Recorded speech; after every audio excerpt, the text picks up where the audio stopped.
Bashkimi Evropian ka mirëpritur idenë e formimit të një Beneluksi ballkanik nga aspekti i bashkëpunimit ekonomik dhe politik të Maqedonisë, Shqipërisë, Kosovës dhe Malit të Zi. Mbështetja e idesë tregohet në letrën e zyrës së komisionerit për zgjerim Shtefan Fyle në pyetjen se si e vlerëson BE-ja idenë e formimit të një Beneluksi ballkanik. Ne jemi absolutisht për çdo bashkëveprim të vendeve, në veçanti pas shembullit pozitiv të formimit të grupit të Vishegradit dhe Beneluksit të formuar që moti. Mundësia e formimit të një unioni mes vendeve të Ballkanit do të kontribuonte në zhvillimin më të madh të këtij rajoni dhe do të përfaqësonte një bashkëpunim më të ngushtë ekonomik e politik mes këtyre shteteve. Zëdhënësi i komisionerit për zgjerim të Bashkimit Evropian, Petar Stano, hedh poshtë mundësinë që vendet që do të përbënin Beneluksin ballkanik të antarësohen në paketë njëkohësisht.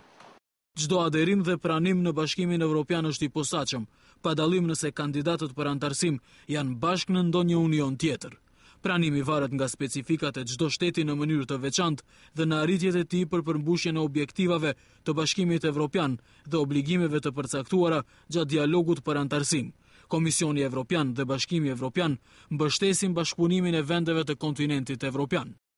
Ideja për formimin e Beneluksit ballkanik u shpalos vetëm 2 javë më parë nga ministri i ekonomisë Valon Saracini gjatë takimit të tij me kryeministrin shqiptar Sali Berisha. Kjo ide e Saracinit u kundërshtua dhe u cilësua si e pabazë nga kolegu i tij, ministri i jashtëm Nikola Popovski, i cili tha se një projekt i tillë nuk është logjik, pasi Maqedonia nuk do të ketë kurfar dobie po të mbyllej në një rreth aq të ngushtë.